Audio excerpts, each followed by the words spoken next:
C'est parti, bonjour à toutes et à tous. Ce matin, on va aborder un sujet qui est instaurer une culture de l'apprentissage auprès des collaborateurs terrain.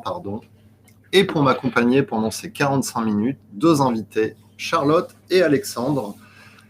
Charlotte, on la connaît, elle est déjà venue. Alors, pour une fois, on va laisser la parole d'abord à Alexandre qui va se présenter. Salut Alexandre. Salut Christophe, voilà, donc moi je suis Alexandre Vacher, je suis directeur général d'un laboratoire en Suisse qui s'appelle Laboratoire Saint-Hill, dont la marque principale est Méthode Physiodermie, qui est une marque de produits cosmétiques qui sont vendus dans les spas et les instituts et qui justement nécessitent beaucoup d'apprentissage et c'est pour ça qu'on a mis en place cette solution. Top. Dommage qu'on n'ait pas prévu des produits à gagner pendant le webinaire quand même. À tout moment, je suis prêt à dégainer. Tu peux les envoyer par caméra interposée. Je peux les envoyer par caméra interposée. Et puis Charlotte, salut Charlotte.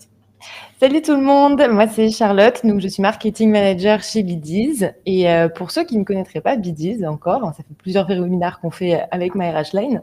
Biddies c'est le LMS des équipes terrain, donc une plateforme de formation pour les équipes qui sont également les plus éloignées de la formation, donc tout ce qui va être en secteur restauration, retail, cosmétique. Donc c'est pour ça qu'aujourd'hui on est avec notre client Laboratoire Saint-Hill pour vous parler aussi des projets qu'on a mis en place avec eux, instaurer une culture d'apprentissage auprès des équipes terrain. Et cela, ça passe aussi sur la plateforme par deux volets, donc plutôt un volet théorique avec des capsules de formation et aussi un volet avec le savoir plus terrain, donc où les collaborateurs vont pouvoir partager leurs connaissances et leur savoir à travers des formats un peu plus courts et ludiques que nous, on appelle les tips.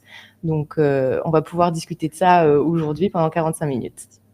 Alors, Alexandre, pour commencer, pour bien contextualiser, est-ce que tu peux vraiment nous présenter le laboratoire Saint-Hill plus en détail et puis surtout un peu les défis de ton secteur aujourd'hui par rapport justement au sujet de cette culture de l'apprentissage? Bien sûr. Alors, nous, en fait, ici, on a la recherche et développement, la fabrication, toute la partie industrielle de la mise au point, en tout cas, des produits cosmétiques méthode physiodermie sur Genève. Et donc, notre force, si tu veux, c'est d'avoir vraiment un large panel de produits qui sont destinés à aider les thérapeutes, les dermothérapeutes dans leur pratique quotidienne. C'est-à-dire qu'en fait, on va avoir des produits qui vont apporter une réponse ciblée, qui pourront être à la fois sur de l'anti-âge, sur des problématiques comme l'acné, la rosacée, les taches pigmentaires, la cellulite, j'en passe et des meilleurs. Donc en fait, ce large portefeuille de produits fait qu'il y a beaucoup de connaissances à maîtriser d'un point de vue effectivement de nos collaborateurs, mais surtout aussi d'un point de vue de nos dépositaires. Puisque donc on a aussi une spécificité, c'est que Méthode Physiodermie est une marque de produits cosmétiques qui est vendue uniquement dans les instituts et les spas. Pourquoi ? Parce qu'on estime que pour avoir justement ce niveau de résultat et de personnalisation, il faut qu'il y ait un bon diagnostic qui soit fait, un bon diagnostic de peau. Il faut qu'il y ait une prise en charge globale qui soit faite, telle que nous, on l'a conçue quand on a mis au point les produits. Et puis aussi des techniques manuelles. Donc tout ça, ça nécessite énormément d'apprentissage. Et nous, donc vraiment notre spécificité, je dirais, c'est que contrairement peut-être à d'autres marques où c'est peut-être leurs collaborateurs directs parce que c'est leur boutique en propre, nous, c'est pas nos salariés. Les apprenants sont des gens qui sont nos clients finalement et avec lesquels il va falloir interagir de façon la plus ludique et motivante aussi possible pour eux parce que ça fait partie de leur quotidien. Alors, si on fait un parallèle, Charlotte, c'est quoi les enjeux et les défis en fait en matière de culture d'apprentissage pour des collaborateurs terrain? Alors, pour les collaborateurs terrain, c'est un peu plus compliqué puisqu'il y a depuis peu, il y a des plateformes de formation digitale qui permettent aux collaborateurs terrain d'avoir accès à la formation directement aussi sur leur lieu de travail. Donc ça, c'est un aspect qui est important aujourd'hui et il faut que tous les collaborateurs aient le même accès à la formation. Et puis pour ce qui est de la culture d'apprentissage, effectivement, ce sont des collaborateurs qui ne sont pas au siège, qui ne sont pas tous les jours avec la direction, potentiellement leur manager. Et donc, il faut aussi leur donner accès à la formation pour qu'ils aient ce sentiment d'appartenance au sein de l'entreprise, les engager au sein de l'entreprise, au sein des formations pour qu'ils puissent se développer, monter en compétences et avoir plus de possibilités d'évolution professionnelle finalement. Donc, il y a différents enjeux et créer une culture d'apprentissage, il y a plusieurs volets pour créer une culture d'apprentissage. Je pense qu'on en reviendra plus tard avec le cas d'Alexandre. Mais voilà, il y a tout cet aspect de faire sentir une appartenance à l'entreprise, même si on n'est pas au siège avec les top dirigeants et les managers. Ouais, ça crée aussi ça vient renforcer la culture d'entreprise. Et de toute façon, que ce soit auprès de collaborateurs ou, entre guillemets, de promoteurs de ta marque, Alexandre, l'objectif visé est le même, c'est-à-dire former les personnes à ton produit, mais en même temps, ça vient aussi renforcer un engagement vis-à-vis de la marque Saint-Hilh. Complètement. En fait, nous, il faut comprendre que notre vraie problématique, la formation, elle est fondamentale et elle est pas uniquement en one shot. Donc c'est vraiment quelque chose qui doit être envisagé sur un parcours de formation parce qu'on a tout le temps des nouveaux produits, parce qu'on a tout le temps aussi des nouveautés, des nouveaux savoir-faire qu'on va partager. Donc c'est hyper important pour nous de garder ce lien. Et c'est pour ça que la culture d'apprentissage, elle peut être pas uniquement faite sur vous venez une fois en formation et puis ensuite vous êtes prête et puis vous pouvez avancer. Non, ça doit être vraiment quelque chose sur du long terme et qui, nous, on a fait le choix, en tout cas, de ne pas abandonner les formations sur site, mais du coup, de compléter les formations sur site avec une approche digitale. Alors, je vous mets des petits sondages au fil de l'eau par rapport au sujet. Donc là, évidemment, tout le monde est assez OK pour dire qu'il faut une culture d'apprentissage en continu dans l'entreprise. Deuxième question rapide, est-ce que vous avez mis en place des programmes d'apprentissage dédiés à vos collaborateurs terrain? Oui, non, ou est-ce que c'est en cours de réflexion ou d'élaboration?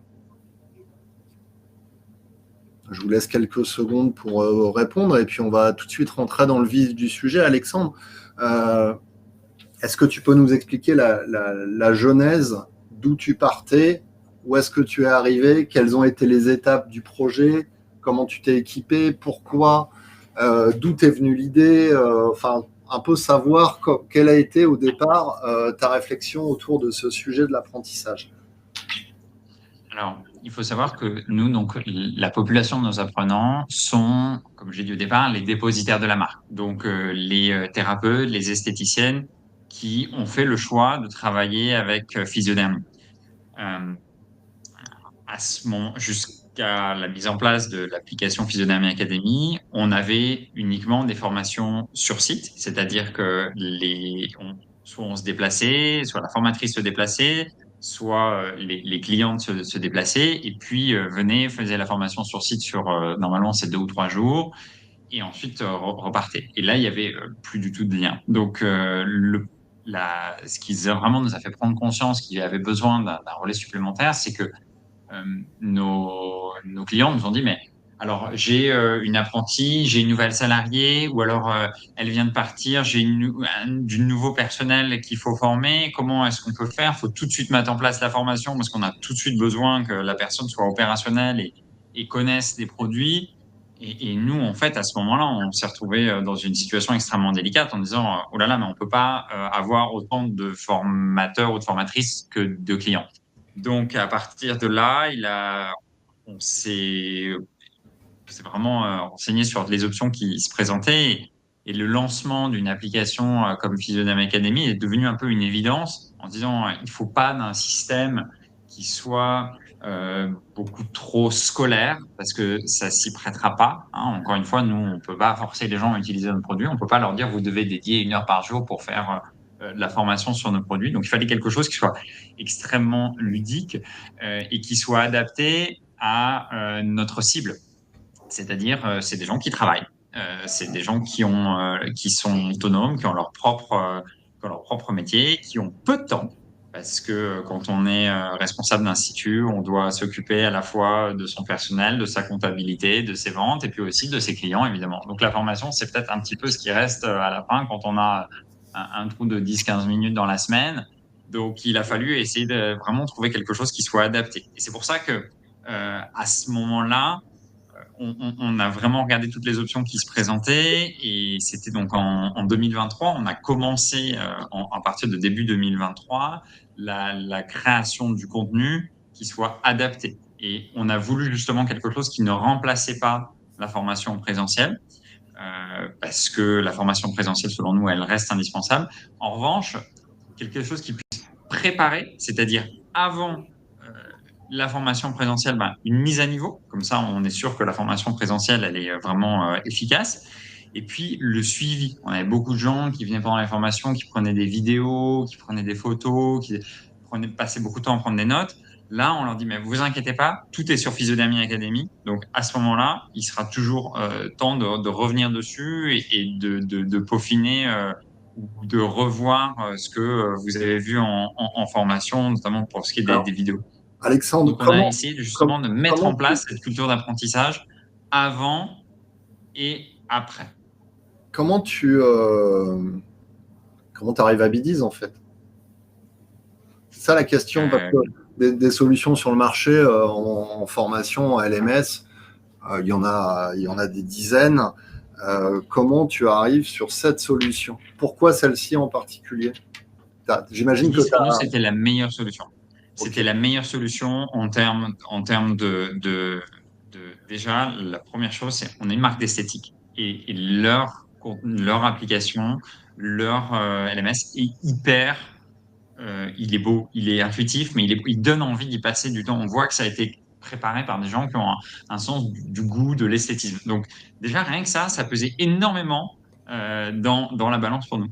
Et ensuite, on s'est aperçu qu'en fait, c'était un LMS qui était excessivement simple, bien conçu et adapté, qui correspondait en fait en tout point à nos besoins. Parce que nous, on a aussi notre problématique, c'est l'aspect multilingue. On a 4 langues officielles en Suisse, en tout cas 3 qui sont courantes. Donc, il a fallu tout de suite pouvoir déployer l'application dans plusieurs langues.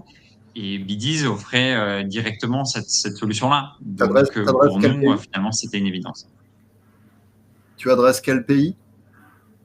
Alors, aujourd'hui, on a parmi nos 400 et quelques apprenants, on a des apprenantes qui sont, alors évidemment, de Suisse, de France, de Singapour, de Chine, d'Autriche, d'Allemagne, de Belgique, enfin vraiment du monde entier.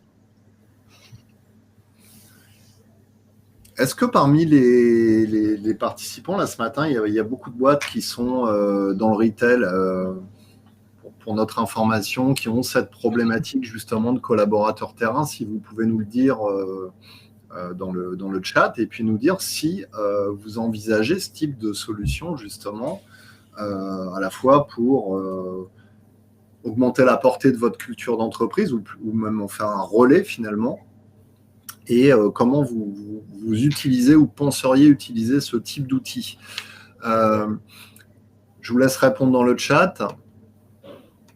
Et Charlotte, par rapport à ton expérience, aux autres clients que tu peux avoir, en quoi ces formations qui ont l'air beaucoup plus engageantes, quand Alexandre en parle, on sent qu'il y a du dynamisme derrière et ça reflète,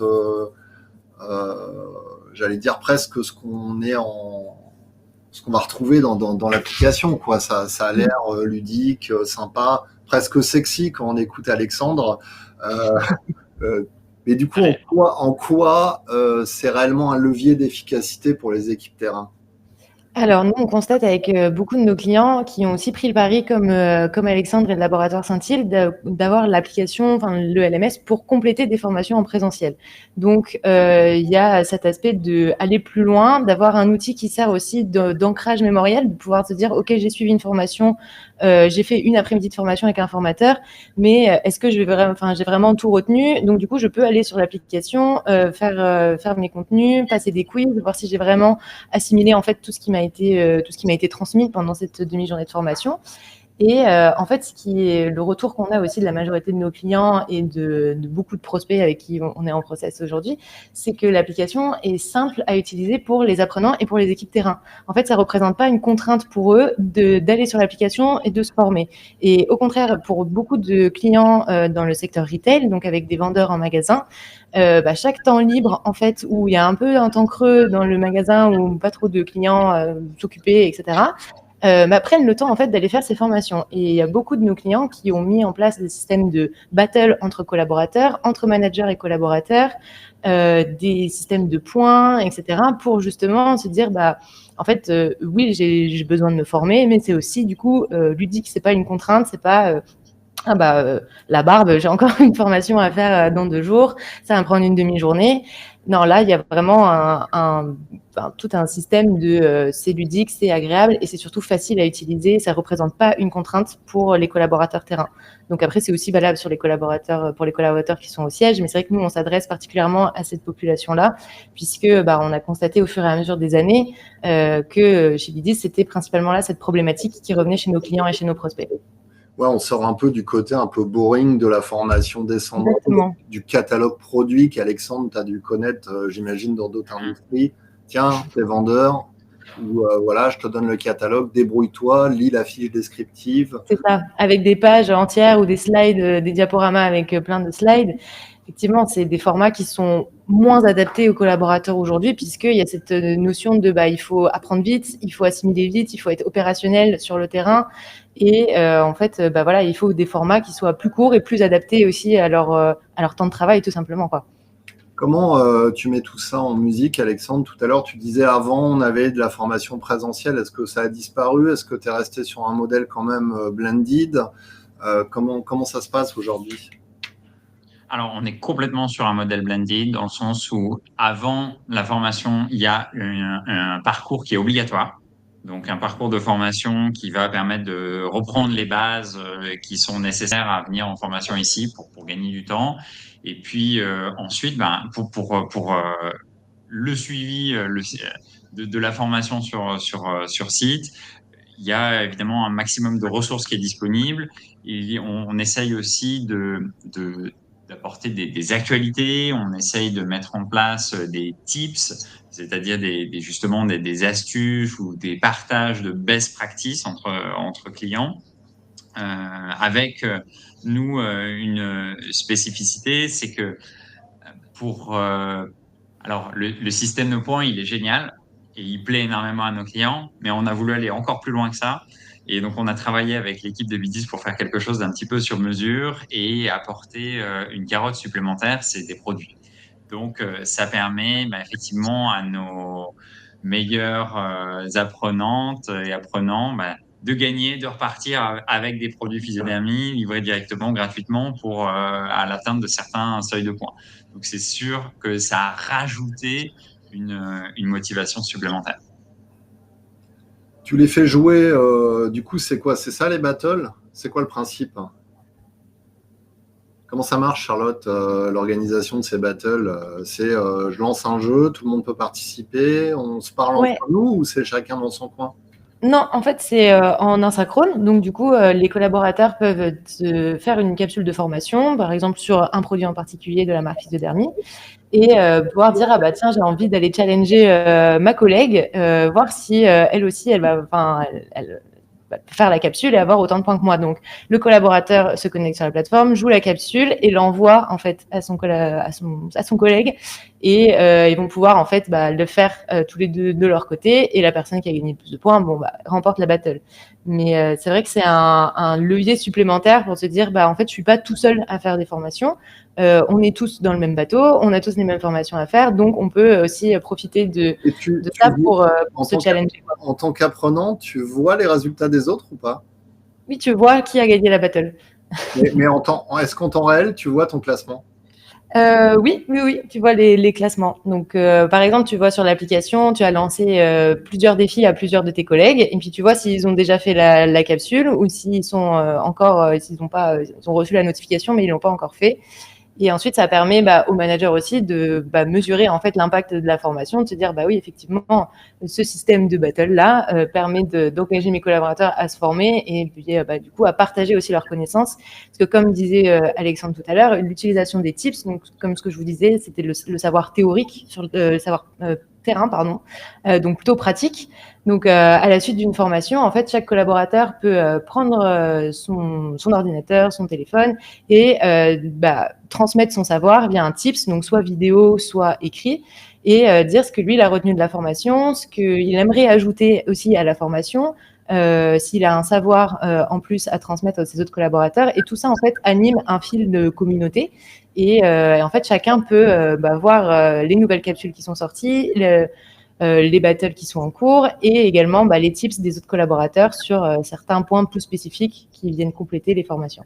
Alors, on va revenir ensuite à ces histoires de tips pour aller dans le détail, comprendre comment finalement ça peut même être modéré. Mais avant, il y a 2 questions. Une première question qui revient sur ce qu'on disait tout à l'heure. Tu disais, Alexandre, on est dans X pays, Europe, Asie, etc. Question de Benoît qui dit on utilise un LMS dans un contexte multiculturel également. Une des complexités qui apparaît souvent en matière de formation, c'est justement ce problème du multiculturel. Comment tu l'adresses? Est-ce que tu adaptes les formats à la culture chinoise versus culture européenne ou est-ce que tu es sur un format identique?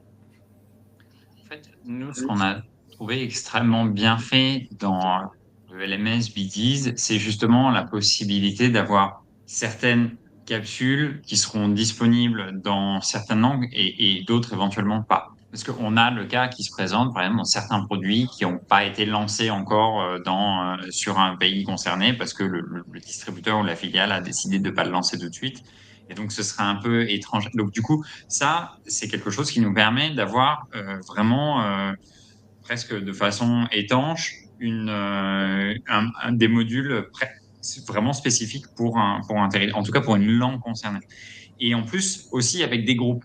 C'est-à-dire qu'on évite, nous, d'avoir dans le même groupe des apprenants qui sont tous mélangés, qui viennent de toutes régions différentes, parce que du coup, les échanges se feraient pas forcément aussi facilement à cause de la langue, à cause peut-être aussi des produits qui sont différents, peut-être aussi à cause d'autres facteurs qui feront qu'il y aura moins d'interaction. Donc en fait, on a segmenté avec des groupes de régions, de pays qui permettent justement d'améliorer et de prendre en compte ce multiculturalisme.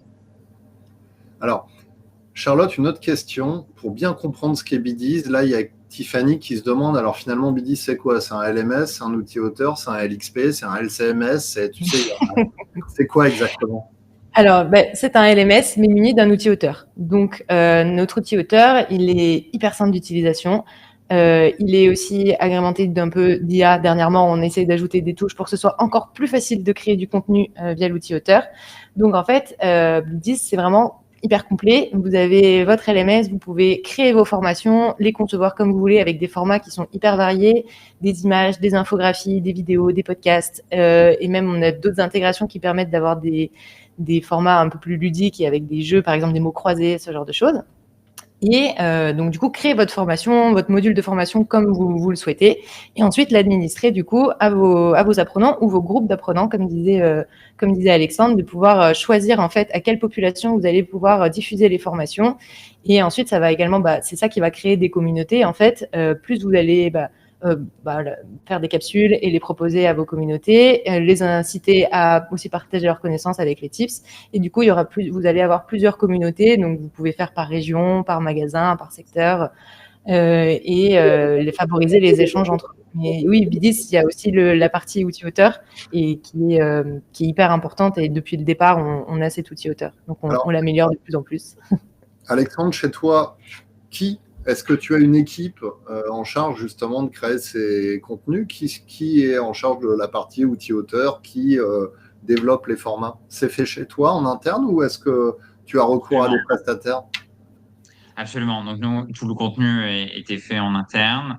C'est toujours notre service formation qui s'en est occupé. Il y a une partie aussi qui a été plutôt sur qui a été plutôt faite par l'équipe marketing pour tout ce qui est justement de l'environnement de la marque, l'apprentissage de voilà, qui est Physiodynamique, quel est son historique, parce que ça fait partie aussi des notions à maîtriser quand on travaille avec une marque.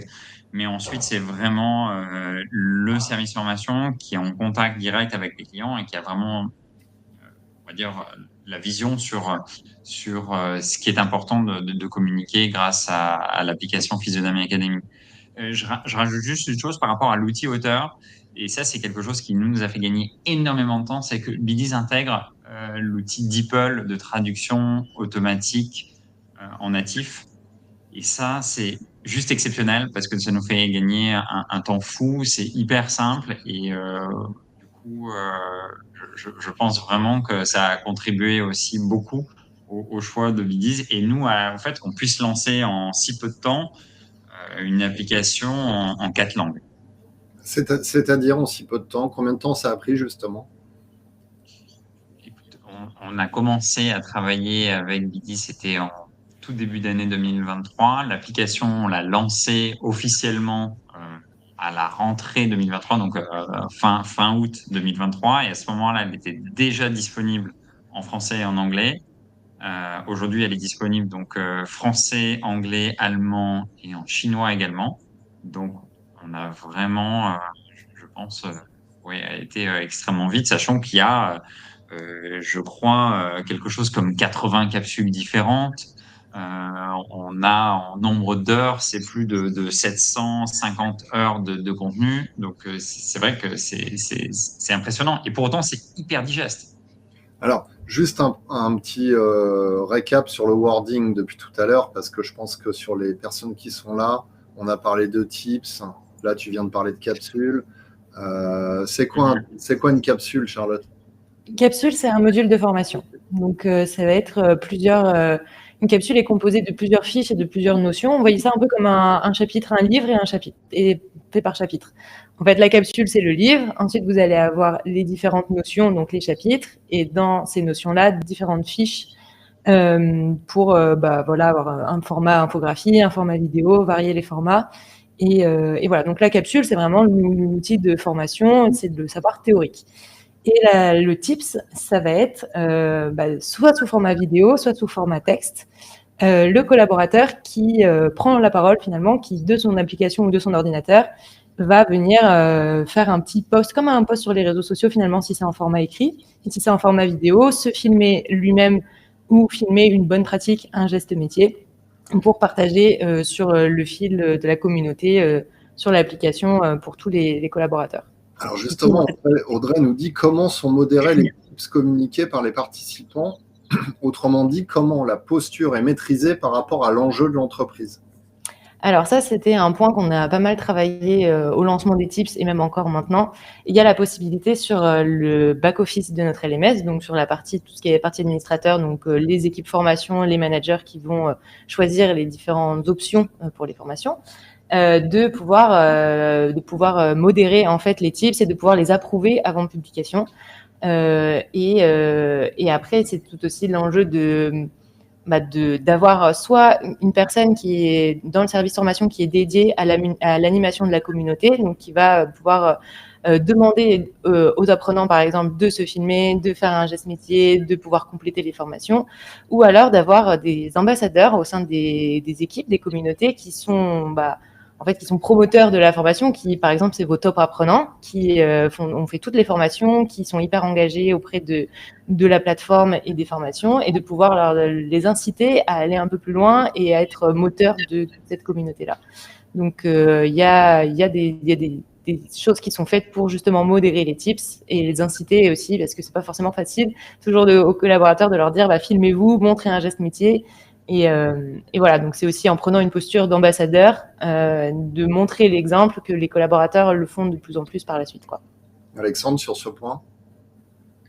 Alors, nous, les tips, on les utilise principalement pour essayer justement d'apporter une vision empirique, c'est-à-dire j'ai eu tel cas, j'ai testé tel produit de chez Physiodynamics, ça a marché, ou au contraire, j'ai tel cas et puis je sais pas trop comment le prendre en charge. Du coup, favoriser les échanges sur des cas spécifiques. Et c'est vrai que Ça, selon moi, c'est vraiment un outil qui est fondamental parce que on fabrique on fabrique des produits. On peut pas tout prendre en compte dans les parcours de formation. Et puis, on a besoin justement de favoriser cet échange-là. Donc, ça se présente dans l'application Physiodynamic Academy un petit peu comme un mur, comme on dirait, je sais pas, le wall Facebook, dans lequel on va avoir les derniers tips qui sont partagés avec soit des questions, soit des vidéos. Et nous, évidemment que nos formatrices, elles vont aussi poster du contenu. Elles vont aussi essayer de justement d'apporter de l'actualité à travers ces tips-là. Il y avait une question que j'ai pas pris là tout à l'heure d'Audrey sur les systèmes de battle dont on a parlé. Audrey dit, est-ce que ce système de battle dure dans le temps et s'installe comme un rendez-vous dans le quotidien, ou est-ce que finalement c'est des battles qui sont faites de manière exceptionnelle? C'est quoi le rythme et comment c'est ancré, Alexandre, chez toi? Alors, pour nous, les battles, c'est surtout intra-région, voire même intra-point de vente. C'est-à-dire qu'à l'intérieur d'un même point de vente, ça va être deux collaboratrices ou une responsable qui va challenger sa collaboratrice en disant, tiens, est-ce que tu maîtrises ça? Puis on va faire une battle et on va voir si tout est maîtrisé. Mais après, on a maintenant aussi notamment les plus fortes, hein, nos clientes qui ont le plus de points, qui vont challenger la formatrice en disant tiens, on va voir si on arrive à mieux répondre que toi sur tel ou tel produit. Donc, c'est un outil qui est effectivement assez fun, surtout quand à la fin, ça fait gagner des points, donc potentiellement des produits. Alors, là, tel que tu le décris, j'ai l'impression que c'est quoi? C'est les apprenants eux-mêmes qui déclenchent les battles? Ça vient pas forcément de chez toi? Alors au début, ça venait surtout de chez nous. Donc au début, c'est nous qui lancions des battles et des défis à certaines de nos clientes. Et puis finalement, maintenant, ça s'est mis en place dans les deux sens et c'est ça qui est hyper intéressant. Ok, donc ça crée aussi une émulsion et du coup, ils peuvent se lancer des battles entre boutiques? Ils peuvent se lancer des battles entre groupes. En fait. Entre groupes. Donc, nous, on a un groupe, par exemple, Suisse romande, et là, ils peuvent se lancer des battles. Donc, ça leur permet aussi de se connaître, ce qui n'est pas forcément le cas sans ça, finalement. Absolument, absolument. C'est vrai, absolument. C'est un très, très bon point. J'avais une dernière petite question à soumettre à nos participants avant qu'on passe à la conclusion. Selon vous, quels sont les principaux obstacles à l'instauration d'une culture de l'apprentissage pour les collaborateurs terrain? Le manque de temps, les ressources limitées côté RH ou formation, le manque de motivation des collaborateurs, l'absence de soutien de la direction ou tout simplement le manque d'accès, le manque d'outils ou de formation adaptée. C'est multi-réponses, vous pouvez sélectionner plusieurs critères. L'idée, c'est de voir un petit peu les freins qu'on pourrait encore avoir aujourd'hui par rapport à votre situation actuelle. En attendant, je vais prendre des questions. Est-ce que ce système de jeu battle colle avec toutes les cultures? Je pense notamment à la culture américaine qui n'est pas sur un format e-learning. Je ne sais pas si je ne suis pas tout à fait d'accord non plus, mais est-ce que toi, Charlotte, tu as des contre-exemples? Je réfléchis en même temps avant de parler. Je pense que ça dépend effectivement des collaborateurs. En fait, il faut aussi les écouter et savoir quels sont leurs besoins. Si vos collaborateurs sont hyper satisfaits de vos formations en présentiel avec ce que vous faites depuis, par exemple, des années, pourquoi changer? Si vous voyez qu'ils se forment bien, que les résultats de l'entreprise sont aussi là, voilà. Mais c'est aussi, je pense qu'il y a tout cet aspect à prendre en considération. C'est pour les collaborateurs terrain, ils n'ont pas forcément le temps nécessaire et les ressources pour se former. Donc là, c'est passer sur un format digital est vraiment bénéfique pour eux. Et on le constate chez d'autres clients où avant, on passait de formation, ils avaient une demi-journée de formation par an sur des sujets sécurité, voilà, aussi dans des secteurs comme la construction, la restauration, où il faut aussi avoir des formations en continu sur les règles d'hygiène, les règles de sécurité, ce genre de choses. Donc la formation digitale, elle permet à tout le monde d'avoir accès. Et j'ai pas d'exemple en tête de clients sur un secteur américain, mais je pense que ça s'adapte tout à fait aussi. Et en fait, ils ont probablement les mêmes problèmes que des collaborateurs sur le terrain en France, en Europe. Donc là-dessus, j'ai pas d'autres exemples, mais je pense que c'est en fonction des besoins des collaborateurs. Il faut aussi les écouter avant de mettre en place les formations, quoi. Alors, dans le petit sondage, ce qui ressort principalement, bon, pas de manière forcément évidente, mais c'est quand même le manque de motivation des collaborateurs. Donc, ça laisse entendre que les entreprises sont réticentes parce qu'elles se disent, les gens, ils sont en boutique, je ne sais pas si je prends un exemple classique, je suis dans une boutique de fringues, je suis debout toute la journée à faire de la mise en rayon, à vendre mes fringues, à accueillir du public, éventuellement à passer un coup de balai aussi. À quel moment, moi, en tant que collaborateur, je vais avoir envie en plus de prendre mon téléphone et de me dire, tiens, je vais me former, sachant que j'ai déjà un planning bien rempli.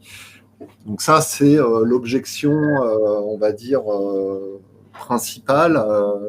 Dans la réalité, Charlotte, comment les entreprises amènent ce type de solution auprès de leurs collaborateurs? Quels arguments pour mettre ça en place?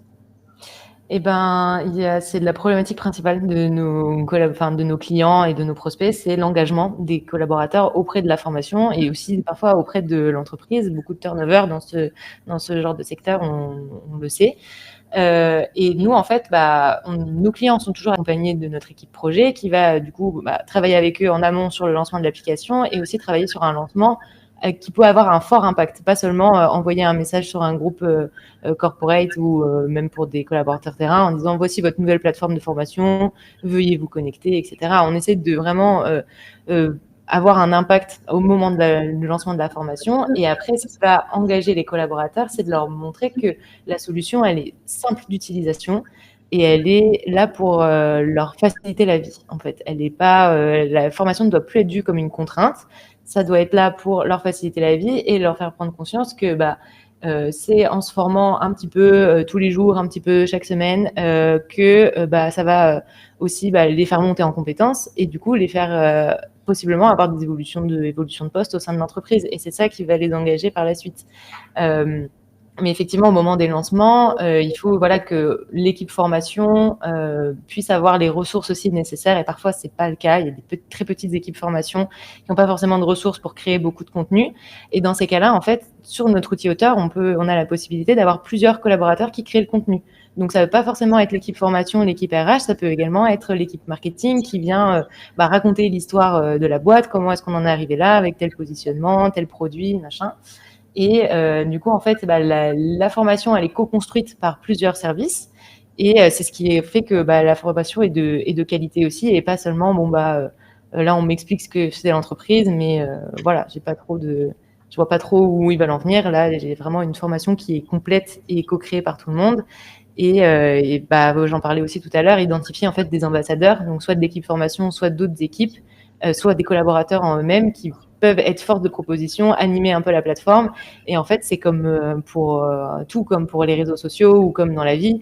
S'il y a quelqu'un qui commence à être moteur et à publier, à partager son savoir et ses connaissances, le groupe va vouloir suivre et en faire de même. Donc, ça met du temps à se mettre en place, mais il faut avoir aussi identifié ces ambassadeurs, quoi. Je pense aussi que ça permet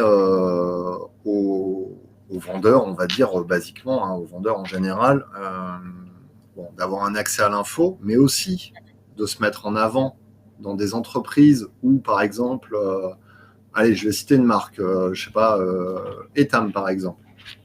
Chez Etam, si tu es vendeuse, tu as quasiment impossibilité de te faire, j'allais dire, connaître de la direction du groupe et te démarquer en tant que vendeuse. Maintenant, avec ce type d'outils, as la possibilité de créer des tips, de montrer que tu es engagé, d'apporter ta contribution finalement à quelque chose qui va servir à l'ensemble de la communauté des apprenants. Et donc, quelque part, un peu comme sur les réseaux sociaux, hein, de créer ta propre marque personnelle au sein même de l'entreprise.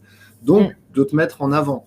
Au-delà de ça, je trouve aussi que ce type d'outil est aussi un bel outil de rétention et de promotion en termes de marque employeur, parce qu'on sait qu'aujourd'hui, dans ces industries, passer d'une boutique à l'autre, bon, bah, tu es payé au SMIC ou à peine 20% de plus, il n'y a pas d'élément différenciant. Dire aux collaborateurs, bah, chez nous aussi, il y a un élément différenciant, c'est qu'on va te former et on te met des outils à disposition. C'est pas rien par rapport à une industrie où la plupart du temps, le niveau formation était proche de zéro. C'est ça. C'est hyper intéressant. Après, Alexandre, lui, est dans un cas plus particulier.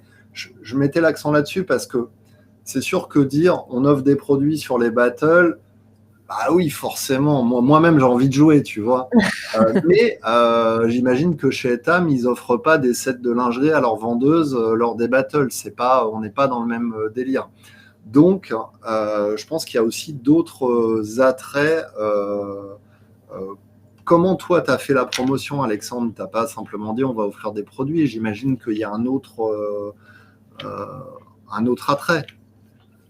Ouais, complètement. En fait, nous, ce qu'on a voulu, c'est vraiment, et je pense que ce qui a fait que l'adoption a été excellente de l'application, c'est justement qu'on s'est positionné en tant qu'outil partenaire du quotidien. Je vais prendre un exemple tout bête, mais il y a une fonction qui permet de scanner le code barre du produit et d'accéder directement au contenu de formation lié à ce produit-là.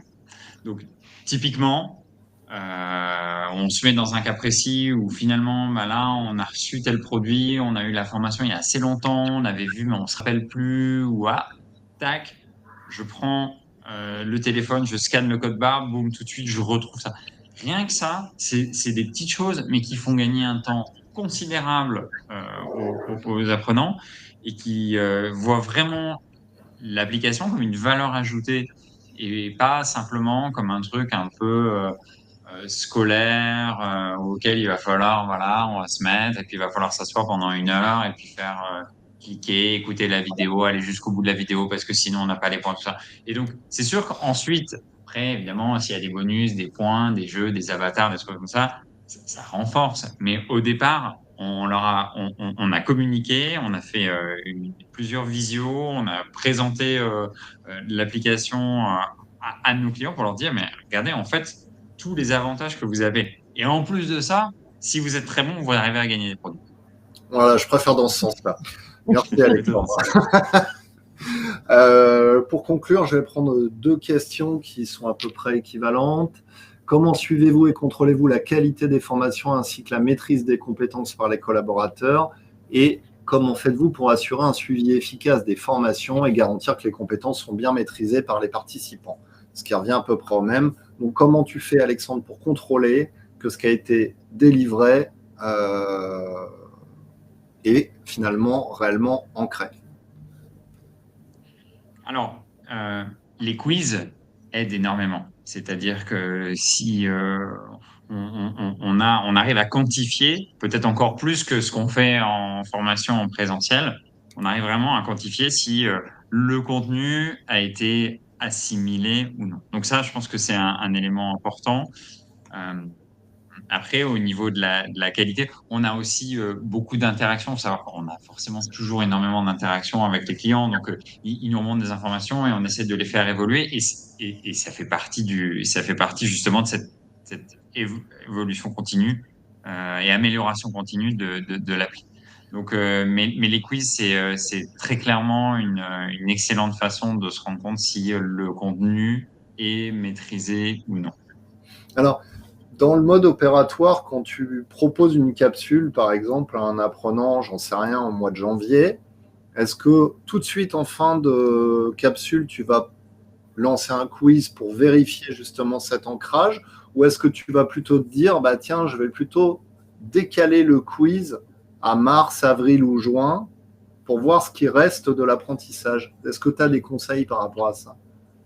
Alors nous, c'est vrai qu'on le fait tout de suite, mais ce que tu dis est une bonne idée. Et effectivement, on devrait peut-être mettre en place ça pour voir si dans le temps, c'est bien ancré.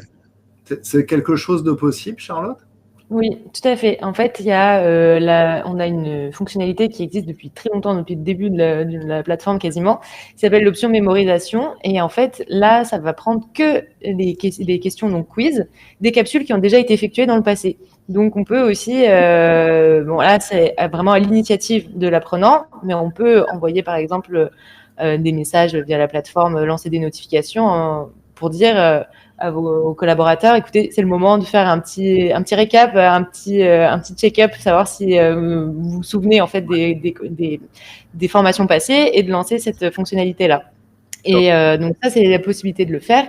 Et je rebondis aussi sur ce que disait Alexandre. Donc c'est vrai que pour d'autres clients qui forment eux vraiment leurs collaborateurs directement, il y a aussi la possibilité d'avoir des certificats sur Bidiz. Donc en fait, vous, depuis la plateforme, vous choisissez les parcours de formation qui doivent être effectués par vos collaborateurs. Donc avoir un certain pourcentage de réussite sur les capsules de formation. Et une fois que en fait ils ont effectué toutes ces capsules-là, qu'ils ont atteint le montant, le pourcentage de réussite, ils ont un certificat qui leur sont délivrés. Et je sais que pour certains clients, et notamment Etam, les certificats sont importants pour eux et peuvent justifier aussi d'une promotion ou d'une évolution au sein de l'entreprise. Donc, il y a pas mal de choses qu'on essaie de mettre en place sur la plateforme pour justement accélérer la montée en compétences des collaborateurs. Donc, si vous avez encore des questions, n'hésitez pas à vous rapprocher des équipes Bidiz. On sera ravis de vous montrer tout ce que nous, on peut mettre en place chez nos clients pour justement mesurer en fait l'efficacité de la formation aussi après. Top. Eh ben, merci beaucoup. Merci Alexandre d'avoir contribué à ce webinaire et de nous avoir donné Merci ton pour retour l'invitation. d'expérience. Merci Charlotte. Merci à vous, c'était super agréable conversation. Le webinaire, vous le retrouverez dès demain matin sur MyRHline. Et ben, il me souhaite juste, je vais pas y arriver aujourd'hui. Il me reste juste à vous souhaiter une bonne journée. Merci beaucoup. Au revoir. Très bonne journée, au revoir. Bonne journée également. Au revoir.